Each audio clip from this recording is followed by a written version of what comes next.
There are clear, constitutionally prescribed areas of federal jurisdiction, and on matters where provinces disagree, especially when it involves the national interest, strong and effective federal leadership is not only desired, it's required. Take pipelines and interprovincial trade. We live in a country where no one has a veto on matters of national interest clearly in federal jurisdiction. Confederation is predicated on increasing our collective prosperity. Just as the National Railway would not have been built without strong federal leadership, the Canada of tomorrow will not realize its full potential without a federal government that is willing to do some heavy lifting. It strikes me that this federal Liberal government has abdicated its responsibility to fight to get those pipelines built in court. But it will fight in court to impose a carbon tax on the people of provinces that don't want it. That's quite a double standard.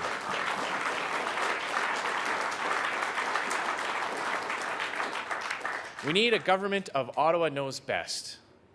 We don't need a government of Ottawa-knows-best. We don't need a government of Ottawa-knows-best, but rather we need a government of yes. Yes to energy self-sufficiency. Yes to breaking down trade barriers, and yes to getting our products to market together.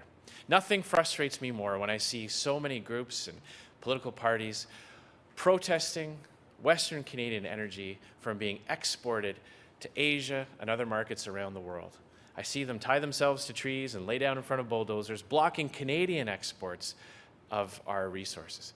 But I don't see them lined up and down the St. Lawrence, blocking tanker after tanker of foreign oil coming in from Saudi Arabia, Venezuela, or the United States. That's something that's never made sense to me.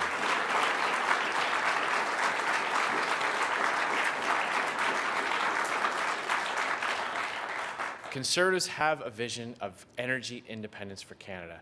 Often we say that the world needs more Canadian energy. I believe that's true, but I believe Canada needs more Canadian energy, and we will work to make sure that that is a reality.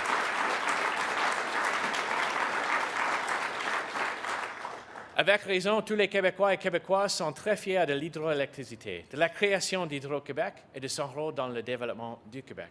Je souhaite aussi que les Québécois comprennent et respectent que les Canadiens des autres provinces souhaitent pour leur part que le Canada puisse profiter de l'exploitation de notre richesse pétrolière et gazière.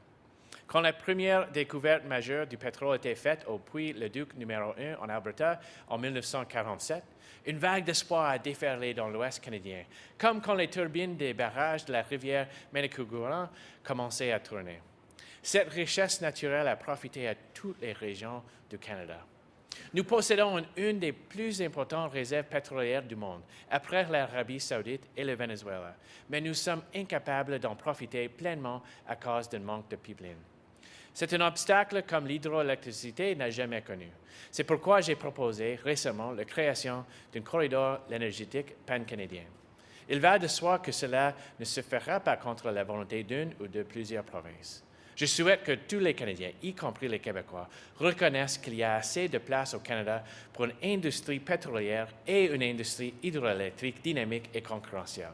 Et comme Premier ministre, je vais faire de mon mieux pour aider les deux à développer leurs exploitations.